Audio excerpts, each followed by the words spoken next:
కాంగ్రెస్ వాళ్ళు వచ్చి ఇంటింటికి వచ్చి పైసలు ఇవ్వబోతారు. మీరు కూడా ఏం చేయండి, కాంగ్రెస్ వాళ్ళు పైసలు ఇస్తే బరాబర్ తీసుకోరు, తప్పేం లేదు. పైసలు వాళ్ళ పైసలేం కాదు, మందిని ముంచి సంపాదించిన పైసలు బరాబర్ తీసుకుంటారా లేదా? కానీ ఓటు ఎవరికేయాలి? ఓటు ఎవరికేయాలి? ఏ గుర్తు? ఎందుకు చెప్తున్నా అంటే వాళ్ళు మామూలు వాళ్ళు కాదు, కాంగ్రెస్ వాళ్ళు దేశముదురులు. వాళ్ళు ఏం చేస్తారు, పైసలు చేతిలో పెడతారు. ఓటుకు 5,000 ఇస్తారట, రాసుకోండి. ఓటుకు 5,000. 5,000 ఇస్తే మీరేం చేయరు ఎరికేనా?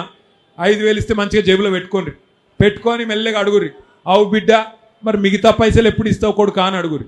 అగో ఏం పైసలు అంటే, ఒక్కొక్క ఆడబిడ్డకు 24 నెలలకు 2,500 చొప్పున 60,000 బాకీ ఉన్నాడు రేవంత్ రెడ్డి కాంగ్రెస్ వాళ్ళు.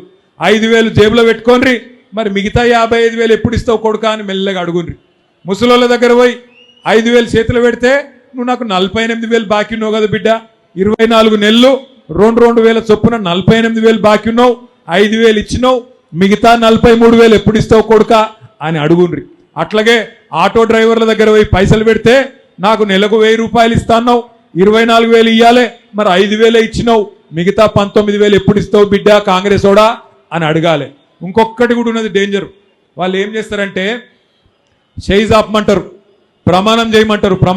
ప్రమాణం చేసుడు తెలుసు కదా, ఇట్లా దేవుని మీద ఒట్టేసి చెప్పమంటారు. మీరు ఏం చేయాలి ఎరికేనా?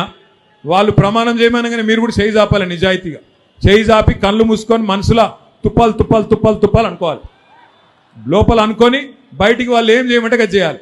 ఏం తప్పు లేదు, ముళ్ళును ముళ్ళుతోనే తీయాలి, మోసాన్ని మోసంతోనే చేయించాలి.